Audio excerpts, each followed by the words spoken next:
नमस्ते मित्रों, सभी को जय श्री राम। आज हम जानेंगे वैज्ञानिक रहस्य छठ पूजा क्यों की जाती है, क्या लाभ होता है, विधि क्या है। भारत देश की अनगिनत विशेषताएं हैं। उनमें से एक पर्व है। यह प्रतिदिन प्रति मास कोई न कोई पर्व अवश्य ही मनाया जाता है। इसके लिए विशेषता कार्तिक मास सबसे अधिक प्रसिद्ध है। कार्तिक मास सब माह में शुभ और पवित्र माना गया है। हमारी परंपराओं की जड़ें बहुत ही गहरी है, क्योंकि उन सभी का मूल स्तोत्र पुराणों में एवं प्राचीन हिंदू धर्म ग्रंथों में हमारे ऋषि मुनियों के उपदेश से मिलता है। यथा सूर्यपष्टि अर्थात छठ महोत्सव। सतयुग में भगवान श्री राम, द्वापर में दानवीर कर्ण और 5 पांडवों की पत्नी द्रौपदी ने सूर्य की उपासना की थी। छठ व्रत में सर्वतोभावेन भगवान सूर्य देव की पूजा की जाती है, जिन्हें आरोग्य का रक्षक माना जाता है। आरोग्यम भास्करादिच्छयते, यह वचन प्रसिद्ध है। इसे आज का विज्ञान भी मान्यता देता है। इससे हमें यह ज्ञात होता है कि हमारे ऋषि मुनि कितने उच्च कोटि के वैज्ञानिक थे।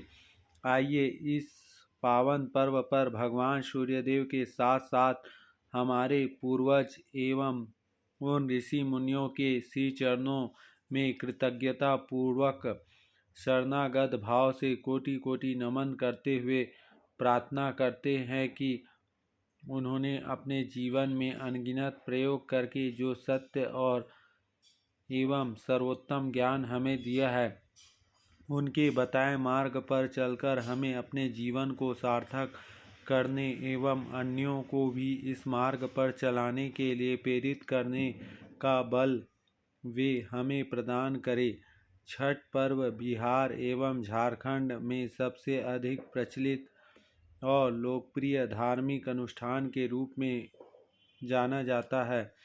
इस अनुष्ठान को वर्ष में 2 बार चैत्र तथा कार्तिक मास में संपन्न किया जाता है।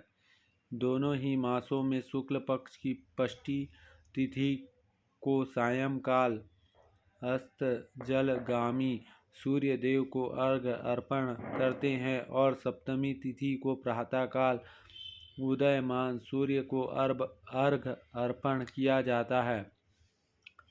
छठ पर्व का सबसे अधिक महत्व छठ पूजा की पवित्रता में है। छठ पर्व का वैज्ञानिक दृष्टिकोण से देखा जाता है तो षष्ठी तिथि छठ को एक विशेष खगोलीय परिवर्तन होता है। इस समय सूर्य की पराबैंगनी किरणें अल्ट्रावायलेट रेस पृथ्वी की सतह पर सामान्य से अधिक मात्रा में एकत्र हो जाती है। इस कारण इसके संभावित कुप्रभावों से मानव की यथासंभव रक्षा करने का सामर्थ्य प्राप्त होता है। छठ पर्व पालन में सूर्य, तारा प्रकाश, पराबैंगनी किरणों के हानिकारक प्रभाव से जीवों की रक्षा संभव है।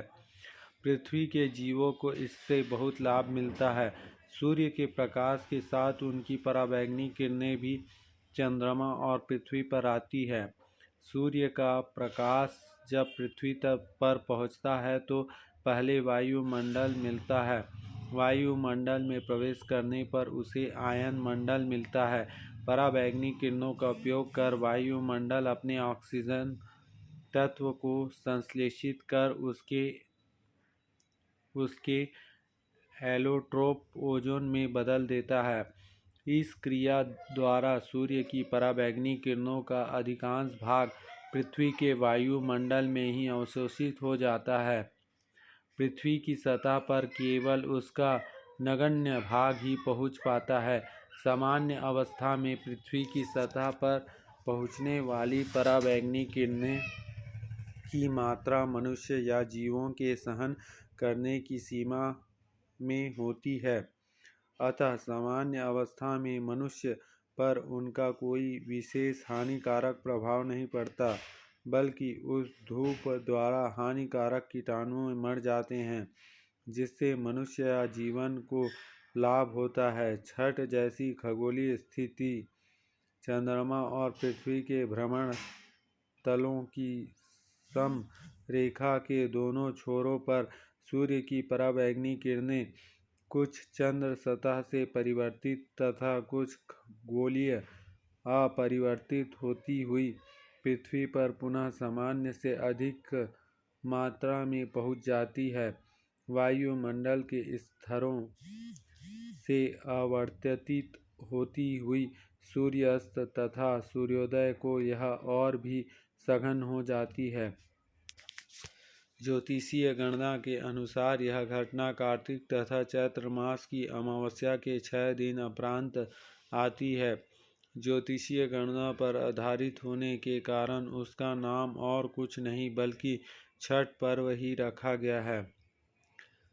छठ व्रत के व्रती को 4 दिन एवं रात्रि स्वयं को कायिक, वाचिक तथा मानसिक रूप से पवित्र रखना होता है, तभी इसका फल मिलता है।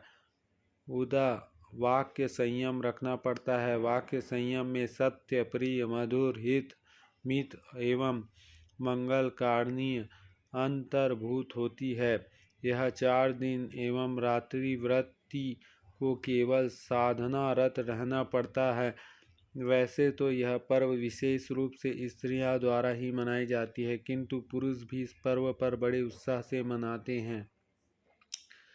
इस प्रकार वैदिक साहित्य को सूर्य को सर्वाधिक प्रत्यक्ष देव माना गया है। संध्योपासना नित्य आवश्यक कारणीय कर्म में मुख्य रूप से भगवान सूर्य को अर्घ दिया जाता है। महाभारत में सूर्योपासना का सविस्तार वर्णन मिलता है। और एक चीज़ और है, सूर्य नमस्कार जो कि 12 स्टेप जो होता है, यह सूर्य नमस्कार करने से सभी योग इसमें समाहित है, जिससे कि हमारा सभी योग पूर्ण हो जाता है। इसलिए हम सूर्य नमस्कार करें, इससे पेट भी दबता है और हमारे चेहरे में चमक ओज बढ़ेगा और हमारी जो पाचन क्रिया है वो ठीक होगी और हमारा जो बॉडी है वो नेचुरल बॉडी बनेगा। इसलिए सूर्य नमस्कार अवश्य करना चाहिए। यहाँ तक हीरोइन लोग भी वो लोग भी खूब इसको अपने जीवन में 108 बार, जैसे कई हीरोइन लोग 108 बार भी सूर्य नमस्कार करते हैं, जिससे कि उनकी हेल्थ अच्छी बनी रहती है। जय श्री राम। जय सूर्यदेव भगवान।